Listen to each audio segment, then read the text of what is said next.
I want to talk a little bit about some of the barriers to sharing knowledge and learning that I've seen in organisations, and I'm going to use a marketplace model to describe that. So think about the supply side and the demand side, and I'm going to illustrate each side with two syndromes, things that affect organisations that I've seen. So let's think first of all about the supply side. What is it that stops people in organisations offering up a good practice example, a key story, some deep insight or a lesson learned? What stops us doing that? The first syndrome I'm going to look at is tall poppy syndrome. So the idea here is the poppy that grows tallest is the first one that gets cut down. So if I feel I've got a good practice to share in my organisation, but there's a culture that says, who do you think you are? We did that ages ago. There's nothing special about what you're sharing. Then I'm far more reluctant to do that. It's not a safe place to offer up a good idea or a good practice or an insight. Or maybe the consequence of me standing up and offering to share this is that I get lots more requests for information. Would you come and share it with our team? Would you come and help us implement this? So that's going to cost me. It's going to cost me time and effort when all I was trying to do was to share a good idea or an insight. So the consequence of this can be, let's just keep our heads down. We're too busy for this. Let's just carry on doing what we've been doing. So that was the first one, tall poppy syndrome. The second syndrome I want to share also on the supply side is a bit more subtle than that. It's called shrinking violet syndrome. It's kind of a false corporate humility, I guess. Here's what might happen. I might say, you know, I'm not sure we've really got anything distinctive to share here. I don't think we've got a good practice in our part of the organisation to share. Maybe I wouldn't really know what a good practice was. I've got no frame of reference that tells me, actually, we're performing quite well on this particular practice.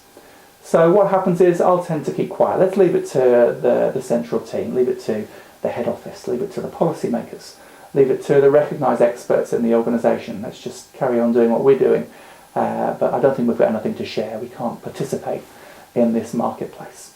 That's shrinking violet syndrome. So those two were on the supply side. But what if you could help your tall poppies feel like it's safe to grow?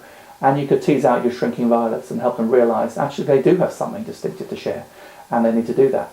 Well, if there's no demand side for that, there's no marketplace, no one's interested in picking up on what the supply side has to offer, then what's the point? So let's look now at two of those demand side syndromes.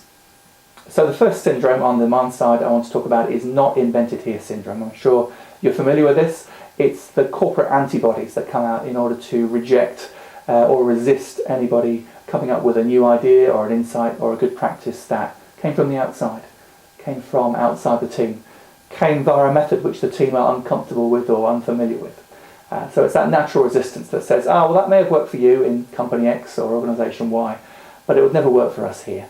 You see, we're different. We have a different culture, we have a different heritage, different background, a different style of leadership, so it would never quite work. So we couldn't possibly adapt or adopt that. Now, in my experience, what often sits behind this is a desire to invent, a desire to innovate. Sometimes in engineering cultures, people feel they'll get recognised and rewarded for inventing a new solution, much more so than they will by adopting or adapting somebody else's suggestion or something that's worked elsewhere. So sometimes you do see that pioneering spirit masquerading as not invented here.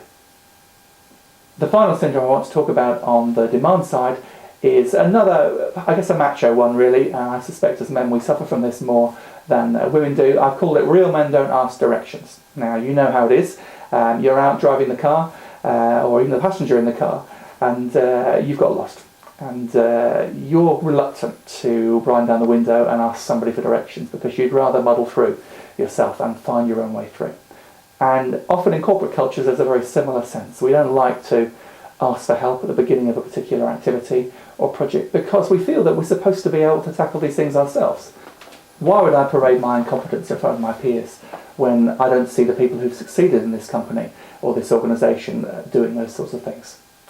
However, because I'm a good corporate citizen, because I'm quite happy to do some knowledge sharing, I'll share it when I've got a solution, but don't expect me to share it when it's a problem or something at the beginning of a new activity or project. I'd much rather work that through myself. So that's Tomtom Syndrome, you might call it, or real men don't ask directions. And those two syndromes, not invented here, and Tomtom Syndrome, they affect the demand side for knowledge sharing. So those are 4 syndromes to think about in terms of your own marketplace for knowledge sharing in your organisation.